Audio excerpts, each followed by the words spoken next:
José López Tafal, director general de la Asociación Española de Fabricantes de Automóviles y Camiones, muchas gracias por la entrevista. ¿Cuál es el balance legislativo que hacéis de estos 4 años de legislatura interrumpida por el adelanto electoral? Bueno, pues en primer lugar, buenos días también y gracias por contar con ANFAC para esta entrevista. La respuesta ha sido una legislatura que yo creo que ha ido de más a menos. ¿En qué sentido? En el sentido que ha empezado muy fuerte en lo que tiene que ver con la fijación de objetivos para el sector. Empezó con la Ley de Cambio Climático, Transición Energética y Cambio Climático, donde ahí había ya una serie de objetivos que afectaban fundamentalmente al sector de la automoción. También se establecieron las zonas de bajas emisiones, que teóricamente son una norma para luchar contra la contaminación en las ciudades, pero en la práctica va bastante más allá y sobre todo se centra, y luego lo hemos visto, casi exclusivamente en la movilidad. Y a partir de esta, digamos, fijación de objetivos iniciales muy ambiciosos, que tiene su espejo, si quieres, en el Pacto Verde Europeo, ¿no?, que en su momento se planteó como un ejemplo de ambición europea de liderazgo y que 2 años después se quedó corto con el paquete de Fit for 55, pues lo que ha intentado en la legislatura, o lo que la legislatura ha intentado, es conseguir que esos objetivos se convirtiesen en realidad. Y ahí es donde digo que hemos ido de más a menos, porque lo que se ha demostrado tanto en España como en Europa, en la Unión Europea, y yo pienso que cada vez se va a demostrar más, es que más allá de los objetivos, lo que marca la diferencia son las herramientas. Y tan necesaria es una ley para fijar los objetivos como una ley o una norma para fijar cómo vamos a conseguirlos y cómo vamos a guiarnos en estos 13 años, desde luego, al menos en lo que le toca al sector de la automoción, para cumplir con los objetivos a 2035. Citas esos instrumentos, herramientas, ayudas, fiscalidad. Parémonos, José, en los distintos paquetes de ayudas, por ejemplo, el PERTE. ¿Cuál es la evolución y qué esperáis, cómo esperáis que continúe Pues evolucionando? el PERTE en general es una muy buena noticia, porque lo que ha hecho es poner fondos, yo insisto, Pilar, insisto siempre mucho en lo mismo, o sea, que objetivos sin compromisos pues no dejan de ser ensoñaciones, ¿eh? Y yo lo que quiero es que un objetivo vaya alineado con las herramientas y las medidas que lo tienen que conseguir. En el caso del PERTE es cierto que nos fijamos mucho en la parte industrial, pero también el PERTE, el dinero de los fondos europeos, y el gran concepto del PERTE-B es lo que ha permitido que hubiese, por primera vez en los últimos años, dotaciones importantes para el MOVES, para las ayudas a la demanda, porque cuando yo en concreto me incorporé aquí, creo recordar que en aquel momento teníamos en el año 19 en torno a 40 millones de euros para la ayuda a la electrificación de todo el parque, incluyendo la implantación de puntos de recarga, mientras que otros países llevaban años con cientos de millones. Entonces, el PERTE en su conjunto, los fondos europeos nos han permitido empujar, por un lado, el impulso a la demanda, facilitar al ciudadano y a las empresas la transición hacia nuevos vehículos, y por otro lado, facilitar también la renovación industrial que es necesaria para no quedarnos atrás, porque aquí hay que trabajar en un formato de 360 grados. El objetivo que nos hemos puesto, que se ha puesto Europa, es tan ambicioso que necesitamos herramientas potentes. Los puntos de recarga, las infraestructuras son fundamentales también para el sector. ¿En qué momento está la implantación y hacia dónde tenéis que ir? Yo siempre identifico que no es lo mismo este sector que cualquier otro en términos de ambición climática y de obligaciones regulatorias. El sector de la automoción es el único sector de la economía europea al que se le ha dicho en 13 años tu tecnología mayoritaria tiene que desaparecer por completo. Yo vengo del mundo de la energía renovable y ni siquiera en ese ámbito que llevamos 20 y tantos años subvencionando, toda Europa, se dice que en 2035 toda la electricidad tenga que ser renovable. Entonces, para medir las cosas que estamos haciendo, tenemos que partir de este punto. Si no tenemos en cuenta que la ambición es máxima, entonces cualquier análisis que hagamos de cómo vamos puede ser muy complaciente. Bueno, pues no vamos mal, estamos avanzando. Efectivamente, estamos avanzando. En la medida en que la pendiente es positiva, pues eso se diría que vamos bien, pero la realidad es que cuando lo mides con el ritmo que se nos ha marcado desde Europa, que nuestro propio gobierno ha apoyado activamente, pues la consecuencia o la conclusión no puede ser otra que vamos lentos. Nosotros la semana pasada publicamos unos mapas actualizando los objetivos anuales por comunidades autónomas, por potencia, por carreteras, por provincias, de aquí al año 2035, de cuál debería de ser la dotación de puntos de recarga eléctrica pública que España tendría que poner en marcha para cumplir los objetivos de descarbonización y para seguir manteniendo el mismo parque y la misma actividad económica que ahora tiene el sector. Y cuando comparas eso con la realidad, te das cuenta que estamos mucho más lento, de lo que vamos mucho más atrás, y encima el ritmo nuestro es más lento comparado con los países con los que queremos competir. Cuando decimos que queremos ser un hub de electromovilidad, nos gusta compararnos con Francia y Alemania, pero o las cosas cambian o en realidad con quien nos deberíamos comparar es con Grecia, con Italia, con Rumanía, ni siquiera con Portugal, que nos saca bastante ventaja. Entonces, por eso estamos insistiendo en que, aunque se crezca, lo que hay que hacer es acelerar y recuperar el terreno perdido. Y parte de los problemas que tenemos derivan de que no hay una gobernanza del proceso de despliegue de recarga. España es un país tremendamente complejo administrativamente y precisamente por eso un despliegue de una infraestructura en el territorio siempre es difícil, más difícil que un país centralizado. Si encima los ritmos que queremos meter son aceleradísimos, la conclusión del sentido común es más esfuerzo deberemos dedicar a la gobernanza de este proceso.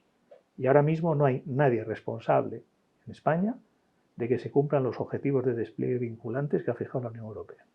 No sabemos quién es el responsable de si las cosas van. De hecho, no sabemos ni siquiera si vamos bien o mal, porque los únicos datos públicos que no oficiales son los nuestros. O sea que hay mucho que hacer. No lo sabéis porque ha decaído la legislatura. ¿O por qué razones? No lo sabemos porque nunca se han publicado los datos oficiales de cómo está la red de infraestructura de recarga en nuestro país. Y porque no hay ningún organismo público al que te puedas dirigir para preguntarlo y tenga la visión global de todo el proceso. Es que los tiempos son tan acelerados, como citas, o sea, que estamos hablando de que en 2 legislaturas más el proceso debería de estar casi completado. Son menos de 12 años, en 8 años esto debería estar muy avanzado. En términos de fiscalidad, además de la regulación, ¿es importante las medidas en tributación y fiscalidad para el sector y qué tipo de medidas son las que habéis pedido y las que pedís? Siempre hemos insistido desde ANFAC en que este proceso es un proceso de toda la sociedad. Vuelvo a insistir, porque la urgencia climática fue declarada por nuestro Parlamento. De hecho, el Parlamento español fue de los primeros países en declarar la urgencia climática. A mí lo que no me encaja es declarar algo muy urgente y luego no hacer nada más.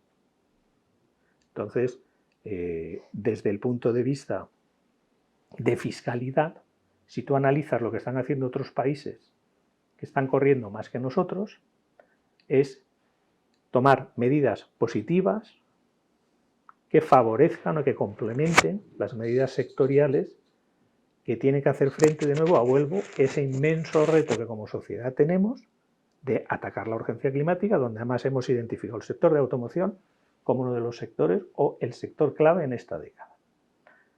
Con la diferencia de que en España, a diferencia de Creta, pues lo que le pasa al sector le importa mucho a la economía y al empleo. A Creta, que marquen una obligación a 2035 de acabar con los vehículos de combustión, como no fabrican ni una tuerca, pues como si le dicen que acaban con el turismo de esquí.